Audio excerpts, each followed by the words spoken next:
લંડનથી અમદાવાદ આવતી એર ઇન્ડિયાની ફ્લાઇટમાં AI-172માં યાત્રા કરનાર સુરતના હિનાબેન કાલરિયાએ પળોમાં જીવ બચાવવાનો દાવો કર્યો છે. હિનાબેન કહે છે કે તેઓ પ્લેન ક્રેશ થવાને માત્ર 1.5 કલાક પહેલા જ સલામત ઉતરી ગયા હતા. દુર્ઘટનાના સમાચાર સાંભળીને તેમનું હૃદય કંપી ઉઠ્યું હતું. અમદાવાદ પ્લેન દુર્ઘટના મામલે સુરતના એક મુસાફરે આજે ફ્લાઇટ લંડનથી અમદાવાદ આવ્યા હતા. એર ઇન્ડિયા 172 ફ્લાઇટમાં 12 વાગે અમદાવાદ એરપોર્ટ પર સુરતના હિનાબેન કાલરિયા એરપોર્ટ ઉતર્યા અને 1.5 કલાકમાં જ આ ફ્લાઇટ ક્રેશ થયું. આ દુર્ઘટના મામલે હિનાબેન દ્વારા ફ્લાઇટમાં અનેક ક્ષતિ હોવાના આક્ષેપ કર્યા હતા. લંડનથી ફ્લાઇટ ઉપડી ત્યારે શરૂઆતમાં જ પ્લેનનું એસી બંધ હતું. પ્લેનની અંદર રાખવામાં આવેલા તમામ ડિસ્પ્લે પણ બંધ હતા. એર હોસ્ટેસને રજૂઆત કરી તો તેમણે મોબાઈલ અપડેટ કરવા કહ્યું. ટેકનિકલ ખામીના કારણે ડિસ્પ્લે બંધ થવાનું જણાવ્યું હતું. પ્લેન અમદાવાદ લેન્ડિંગ થતું હતું ત્યારે પણ ખખડધજ અવાજ આવતો હતો. જૂની એસટી બસની જેમ પ્લેનમાં પણ લેન્ડ સમયે અવાજ આવતો હતો. અમદાવાદથી ઇજિપ્તની ફ્લાઇટમાં લંડન પુત્ર અને પતિ સાથે ગઈ હતી. ઇજિપ્તની ફ્લાઇટમાં કોઈ જ પ્રકારની સમસ્યા કે ડર લાગ્યો ન હતો. અમદાવાદ ફ્લાઇટ લેન્ડ થઈ ત્યારે જ ખૂબ જ ડર લાગ્યો હતો. અમદાવાદ હતી ત્યારે પ્લેન ક્રેશ થયાના લોકોના ફોન આવવા માંડ્યા હતા. આ ઘટના સાંભળી દ્વારકાધીશનો આભાર વ્યક્ત કર્યો. ભગવાને એમને બચાવી લીધા છે. જે લોકો આ દુર્ઘટનામાં મૃત્યુ પામ્યા છે તેમને ખૂબ જ દુઃખ પણ થઈ રહ્યું છે. તેમણે જણાવ્યું હતું કે આખી રાત આ દ્રશ્ય જોઈને તેમને ઊંઘ પણ નથી આવી. કેમેરામેન હકીમ શેખ સાથે વસીમ હાસમીનો રિપોર્ટ, આઝાદ ન્યૂઝ, સુરત. હિનાબેન કાલરિયા. ઘટના જે પ્લેન ક્રેશ થયું ને જે મોટી દુર્ઘટના ઘટી છે એનાથી ઘણું દુઃખ થાય છે. એમાં આપણા મુખ્યમંત્રી રૂપાણી સાહેબ પણ હતા. હું બધાને શ્રદ્ધાંજલિ પાઠવું છું અને એમના પેરેન્ટ્સને, એ લોકોને, સગાવાલાને બધાને એવી શક્તિ આપે પ્રભુ કે આ દુઃખ સહન કરવાની શક્તિ આપે. હું એવું પ્રાર્થના કરું છું પ્રભુ પાસે.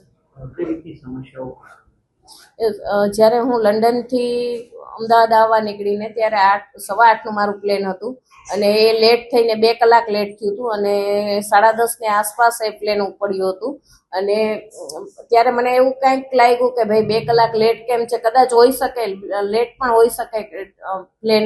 પણ જ્યારે હું ઉપર ચડતું હતું ને ત્યારે એમનું એસી બંધ હતું. ત્યારે મેં એમને એર હોસ્ટેલને કહી દેલું કે ભાઈ એસી બંધ છે તો આ એસી ચાલુ કરો એમ.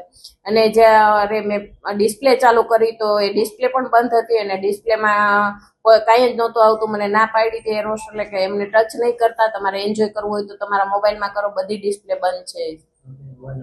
અને કંઈક અવાજ પણ આવતો હતો. જ્યારે ઉપર થયું ને ઉપર ચડ્યું ને ચાલુ થયું ત્યારે ઘણો અવાજ આવતો હતો પ્લેનમાં. કદાચ જૂનું પ્લેન હોય એટલે પણ બની શકે. અને જ્યારે નીચે ઉતર્યું ત્યારે મેં એને લીગલી એવું લાગ્યું હતું કે કાંઈક ને કાંઈક તો આમાં પ્રોબ્લેમ છે જ.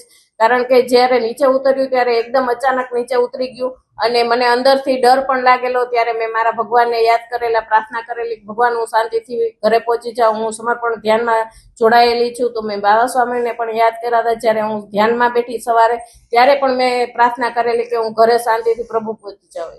યસ, મને ઘણું દુઃખ થયું.